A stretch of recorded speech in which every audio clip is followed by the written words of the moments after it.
In the dark, unforgiving depths of the Atlantic, a monster was being born. A behemoth of steel and fire, forged in the depths of human ingenuity and driven by a singular, unholy ambition to unleash destruction from the very jaws of the abyss. It was the early 1930s, and the world was on the precipice of chaos. The great powers of Europe were arming for war, their navies and armies locked in a deadly dance of escalation. And in this maelstrom, a team of brilliant, if unorthodox, engineers at the United States Navy's Bureau of Ships was secretly toiling on a project that would redefine the very notion of naval warfare. Their creation, codenamed Scorpion, was a submarine like no other, conceived to pierce the veil of the deep.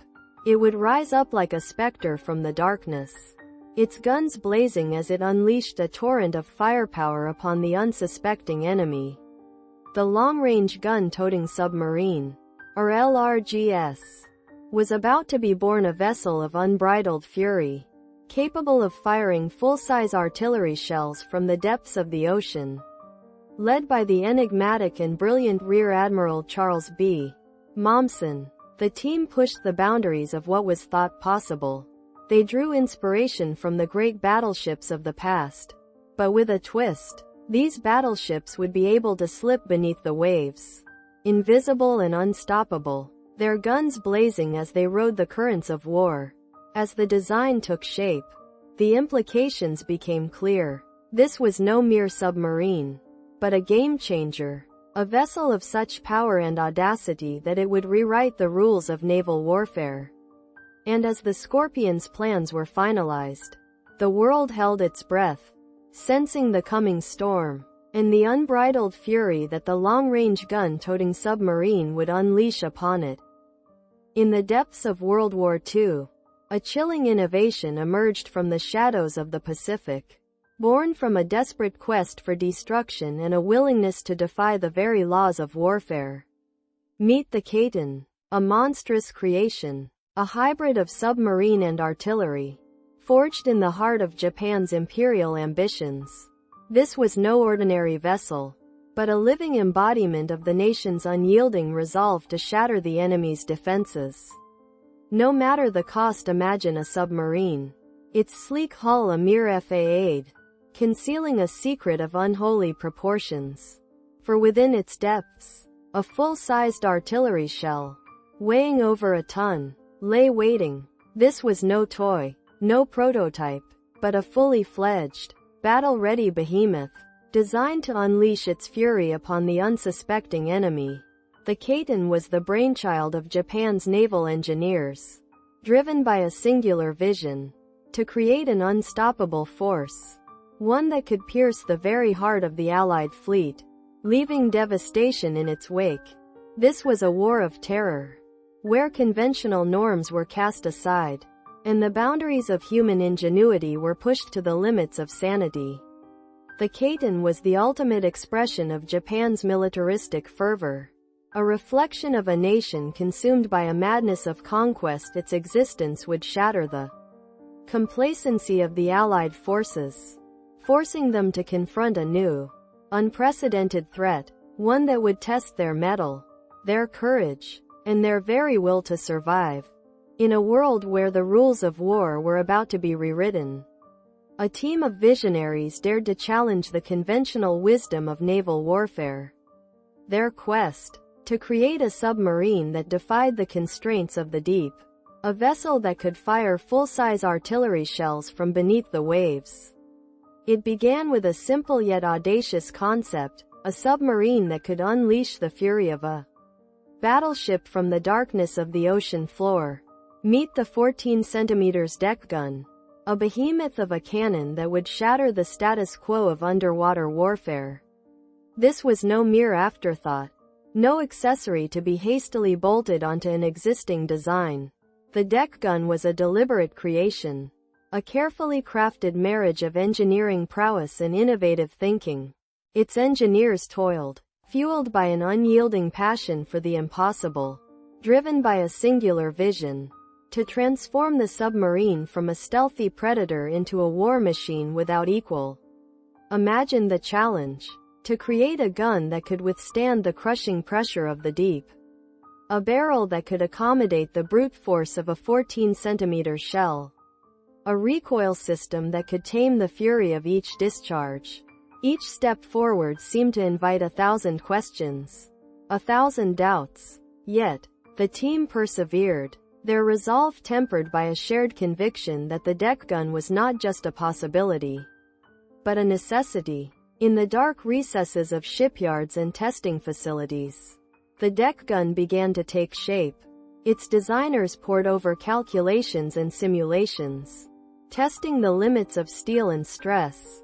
Each incremental breakthrough brought them closer to their goal, but also raised the stakes. For in the world of naval warfare, failure was not an option. The deck gun was a high-stakes gamble, a bet on the future of submarine warfare.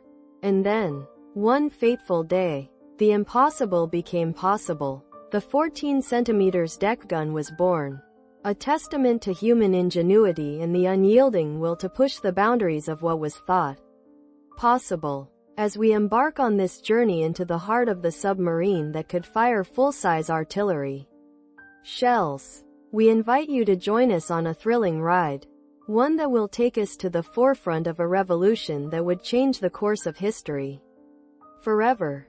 Imagine a world where naval superiority is not measured by the speed or agility of a vessel, but by its ability to unleash a rain of steel upon the enemy from the depths of the ocean. Welcome to the realm of the USS Triton, a submarine so revolutionary, so game-changing, that its very existence would challenge the fundamentals of naval warfare.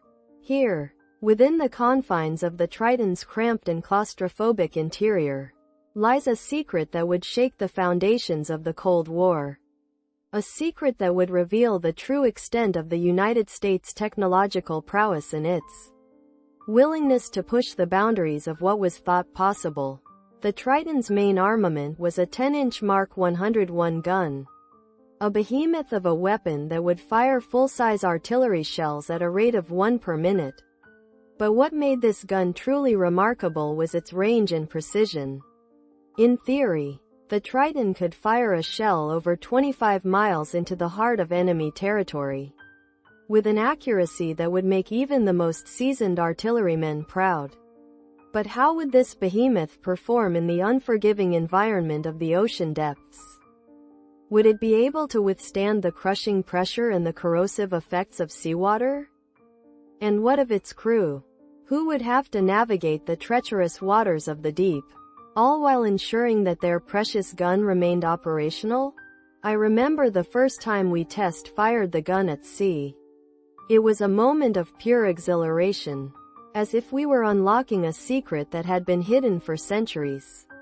But it was also a moment of great trepidation, as we realized the weight of responsibility that rested on our shoulders. We were not just sailors. We were the custodians of a technological marvel that could change the course of history. The Triton's gun was more than just a piece of hardware, it was a symbol of American power and ingenuity. And as we explore its capabilities, we begin to understand the true extent of its impact on the world stage. In the scorching heat of the Pacific, a new era of warfare was unfolding, one that would shatter the very foundations of naval combat. The Triton, a human torpedo, had proven its worth in the darkest depths of the ocean, but it was about to take on a new, even more sinister role. Its creators had envisioned a machine that could unleash hell from the depths. A submarine capable of firing full-size artillery shells at enemy positions, shattering the tranquility of a tropical isle or the bustle of a busy port. Imagine it, a behemoth of the deep, its hull slicing through the waves like a scythe through wheat, its guns blazing as it unleashes a hail of steel upon its targets. The Triton's designers had achieved the impossible, marrying the stealth and deadliness of a submarine with the raw firepower of a battleship. This was no longer a tool of stealth and surprise. but a force of unbridled destruction, capable of leveling cities and crushing the spirit of an enemy. The Caden's first long-range bombardment took place in the summer of 1945. Off the coast of Leyte Gulf, the submarine, codenamed I-53, had spent weeks navigating the treacherous waters, awaiting the perfect moment to strike. Its crew, a tight-knit group of sailors and gunners, had been hand-picked for this mission, their nerves stretched taut as bowstrings as they prepared to unleash a barrage of 150mm shells upon the unsuspecting enemy. The results were nothing short of devastating. Enemy positions were reduced to rubble, their defenses shattered by the sheer weight of the Caden's firepower. The once clear waters were now a churning, frothing maelstrom, as if the very fabric of reality had been torn asunder. The Caden had become a force of nature, a harbinger of doom that struck without warning, leaving death and destruction in its wake. In this new era of warfare, the Caden stood as a testament to human ingenuity and the relentless pursuit of technological superiority. It was a machine that would change the face of naval combat forever. A submarine that could fire full-size artillery shells and unleash a maelstrom of destruction upon its enemies. In the scorching summer of 1945, as the Allies closed in on the shattered remnants of Japan's once mighty empire, a desperate nation clung to the frayed edges of hope. The war raged on, a maelstrom of fire and steel that seemed to have no end. In this crucible of chaos, a lone, unholy creation was born, the Caden, a torpedo-like vessel forged to unleash a terror upon the seas. Imagine a submarine so ruthless, so devoid of mercy, that it was designed to sacrifice itself, to take on a suicidal mission that would shatter the very foundations of naval warfare. This was no mere boat, but a delivery system for a full-size artillery shell, packed with enough explosive force to level a town. The Caden's deployment marked a turning point in the war, a moment when Japan's leaders, driven by madness and despair, chose to risk everything on a Hail Mary. Between May and August 1945, the Cadens would be operators. A mix of seasoned sailors and raw recruits were thrust into a baptism of fire. Their first target, the USS Mississinewa, a U.S. oil tanker, was sunk off the coast of Okinawa, sending shockwaves through the Allied ranks. But the Caden's impact went far beyond the immediate destruction. It marked a new era in naval warfare, one in which the distinction between combatant and non-combatant, between soldier and civilian, would be forever blurred. As the Cadens continued to stalk their prey, the Allies realized that they were facing an enemy unlike any other. A foe willing to sacrifice its own sailors, its own ships, in the name of a desperate bid for victory. The Caden's deployment was a testament to the depths of Japan's despair, a desperate cry for help in a war that seemed lost from the start. In the end, it was a futile struggle, a war of attrition that would consume both sides, leaving only ash and ruin in its wake. But the Caden's legacy would haunt the seas for decades to come. A grim reminder of the horrors that humans are capable of inflicting upon each other in the heat of war. As the Caden's mystique grows, we must confront a harsh reality. Its technical and tactical shortcomings were, in fact, fatal flaws. Beneath the surface of the Pacific, a maelstrom of challenges awaited the human torpedoes. Their vessel, once a symbol of invincibility, was, in truth, a rickety death trap. Engine trouble, a constant companion to the Caden's crew, crippled their speed and maneuverability. At best, the human torpedoes could manage a sluggish 10 knots, leaving them vulnerable to detection by enemy sonar. The Caden's crew, crammed into a sardine can of a vessel, was forced to rely on a single, temperamental diesel engine to propel them forward. Breakdowns were frequent, and repair was all but impossible. But speed was only one of many technical weaknesses.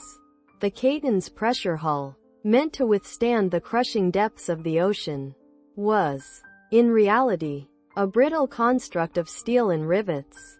A single, errant shell could shatter the hull, sending the crew to a watery grave.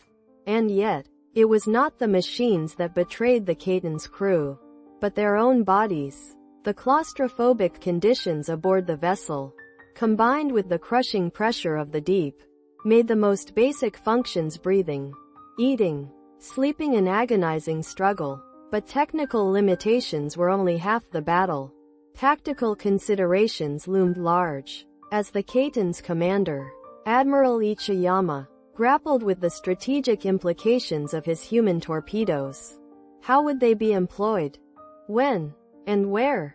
The answer, it turned out, was a cruel one. The Catons would be used in a desperate, last-ditch bid to sink the enemy's fleet. In the chaos of war, the human torpedoes would be thrown into the fray, their fates sealed by the whims of fate and the merciless currents of the Pacific. In the darkness of the ocean, the Caton's crew faced a daunting question. Could they overcome the seemingly insurmountable challenges that stood between them and victory? Or would their vessel, their training, and their very lives be reduced to nothing more than a futile exercise in heroism? In the depths of the Pacific, where the horrors of war still linger, lies a ghost ship, a vessel born of desperation and forged in the crucible of conflict.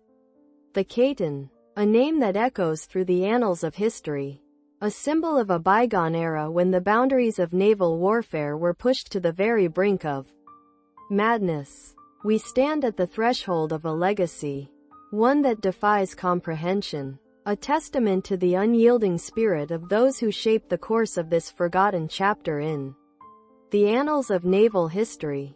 The Caton, a human torpedoes, its crew a fraternity of volunteers, bound together by a shared fate, a shared destiny. They were the ultimate kamikaze pilots, not of the skies, but of the seas. Their targets the enemy's warships, their payload a full-size artillery shell, a monstrous device that would unleash a maelstrom of destruction upon impact. The Caton's designers had calculated the odds, weighed the risks, and emerged with a chilling conclusion. The human body, when harnessed correctly, could become a deadly projectile, a delivery system for death and destruction. As we delve into the world of the Caton, we find ourselves questioning the very fabric of human nature, the limits of courage, and the depths of sacrifice. We encounter men who, with eyes wide open, chose to embark on a one-way journey, a path that would